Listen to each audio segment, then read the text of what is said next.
Foreign policy plays a key role in most elections, but this one has been a bit different. Kamala Harris barely talked about geopolitics until the last few days. That's when she suddenly started talking about a ceasefire in Gaza. Any guesses why? To woo the Arab American votes. Many of these voters have abandoned Harris because of Joe Biden's support to Israel, and Donald Trump is looking to capitalize. On the other side, American Jews are also a strong voting bloc. Here in Washington, both communities have a sizable presence, their own cultural centers, their own places of worship, and their own political preferences. We decided to find out what those preferences are.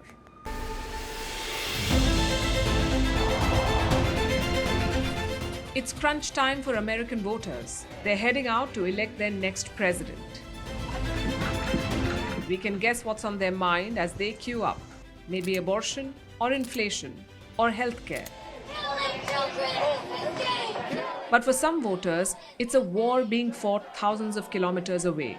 Israel's war on Gaza.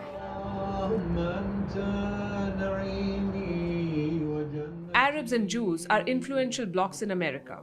There are 3.7 million Arab Americans and 5.8 million Jewish Americans. In an election of close margins, their support is crucial. Yes, domestic issues matter to them, but so does the war in West Asia, especially to Arab Americans who feel that Joe Biden is enabling Israel. You may wonder, what can Biden do? Doesn't the responsibility lie with Israel? Well, on paper, yes, it does. But do remember, American presidents have a lot of leverage over Israel. In the past, they've brokered peace deals between Israel and the Arab world. It was right here in these White House lawns that in the 1990s, then President Bill Clinton hosted the leaders of Israel and Palestine. It was also here that Donald Trump brokered the Abraham Accords. So the voters have a legitimate question in their minds. If those presidents could do it, why not Joe Biden? Arab Americans have traditionally voted for Democrats, but maybe not this time. Polls say 42% of them back Donald Trump, only 41% back Kamala Harris. Here at the Islamic Center in Washington, that shift is clear. This is among the oldest mosques in the city. Opened way back in 1952 by then President Eisenhower. Amid Washington's Greco-Roman cityscape, this traditional Mamluk style stands out. Years ago, these worshippers would have voted for Democrats, but not anymore. Americans have been in a gridlock for decades, and they keep thinking that the Democrats are going to save them. We were pushed to vote for Biden in 2020, and look what he did. He's the one perpetrating the genocide. So for the record, the Gazan genocide will go down in history as being under Democratic leadership and not Republican leadership. I have found that President Trump has been slightly more effective in reaching Muslim and Arab leaders. He's been a little bit more doubtful about pursuing war and pursuing more violent approaches to these kinds of problems. It's not as much about liking Trump, it's more about punishing the Democrats. But Trump will take it. In some of the swing states, Arab vote could be crucial.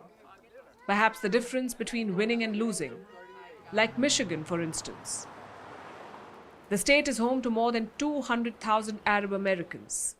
Trump won it by 10,000 votes in 2016. He lost it by 150,000 votes in 2020.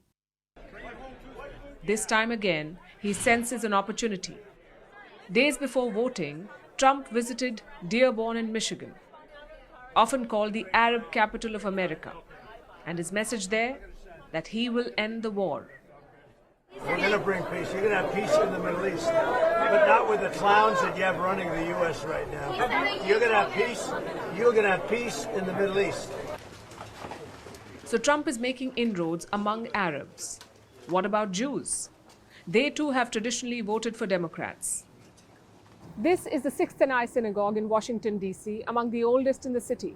It was inaugurated way back in 1908. Then in the year 2005, the 43rd president of the US, George Bush, attended a special dinner here.